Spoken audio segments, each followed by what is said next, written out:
Daniel Jeremiah from the NFL Network was asked about all the trade talk that's surrounding the Rams quarterback, Matthew Stafford.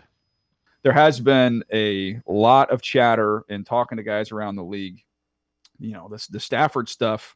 I mean, I don't know if there's legs to it, but I know that it has got a lot of people in personnel departments and general managers intrigued in seeing what's going to transpire there with him and the Rams. And the fact that that they didn't just come out and say he's not going anywhere has led people to believe that that's a possibility. Let's welcome in Spencer German from 92.3 The Fan, Cleveland Browns on SI, and the Locked On Browns podcast. So, Spencer, I guess the question is, does Matthew Stafford, is he a guy that could get Myles Garrett back on board, you think?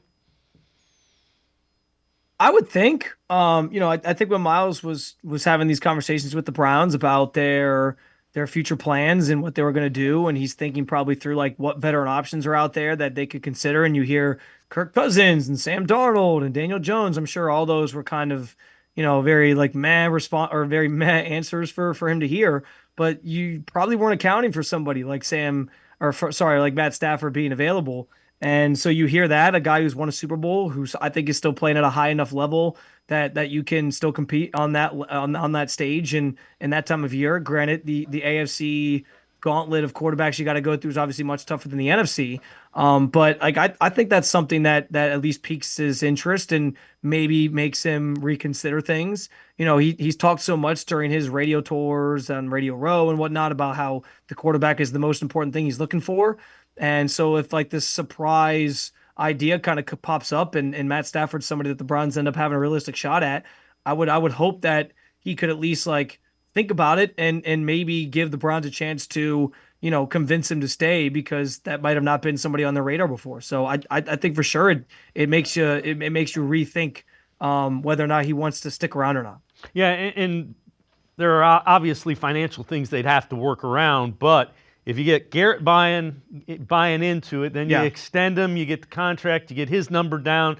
That's where you can shift the money to the quarterback because people are going to be going, well, he's going to want 34, They know how to maneuver the salary cap. That's one. I don't have a question. I have some questions about Andrew Berry. Salary cap ones, I have no questions.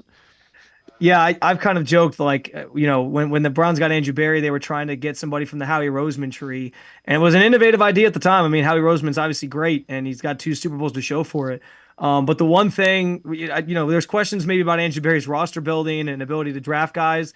But the one thing he has followed suit on with Howie Roseman is his ability to manipulate these contracts and, prolong your window of competing because of that. Because I think the Browns are 3rd in terms of like void years being used and money in void years. And the Eagles are number 1 in the league. So he did bring that with him. He has been able to do that. And that's why, anytime I talk about these topics or I talk about like guys that could be in play for the Browns and it gets dismissed by listeners or whatever who are with just this simple answer of, well, they can't afford that guy.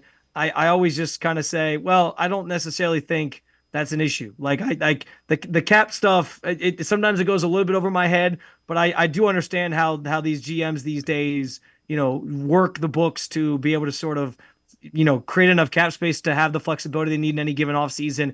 And so unless it's something completely outlandish, I think there's almost always ways to get, most guys that are potentially available on the roster and get their contracts accounted for in the salary cap.